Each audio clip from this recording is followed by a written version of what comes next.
Salut, c'est Pierre Martin. Sur cette chaîne, je partage ma passion pour les voitures avec des essais, des astuces et des conseils d'entretien. Revenons donc au sujet de la vidéo.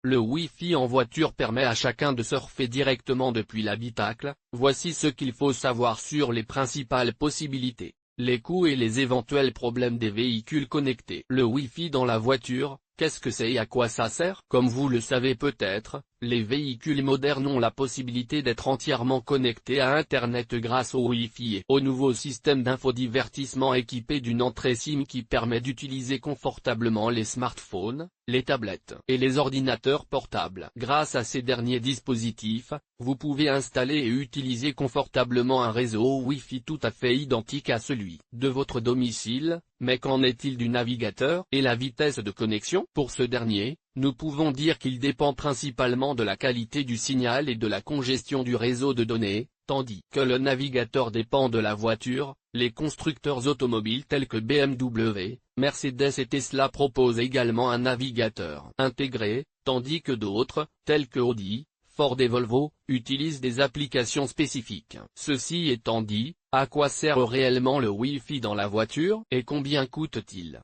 Wi-Fi dans la voiture, coûts et astuces. Le Wi-Fi dans la voiture est synonyme de commodité, d'autant plus que vous ne risquez pas d'être à court de gigas, mais sachez que l'accès au web depuis l'écran central de la voiture n'est pas très pratique. Et les coûts?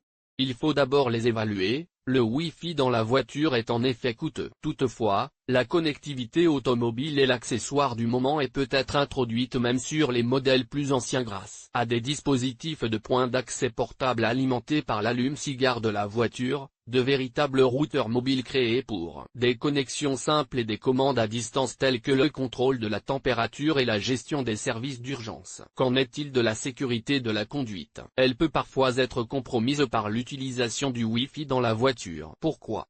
Parce que l'inattention au volant est l'une des principales causes d'accidents en Italie. C'est pourquoi notre conseil est toujours le suivant, faites attention. Publié dans Guide pratique.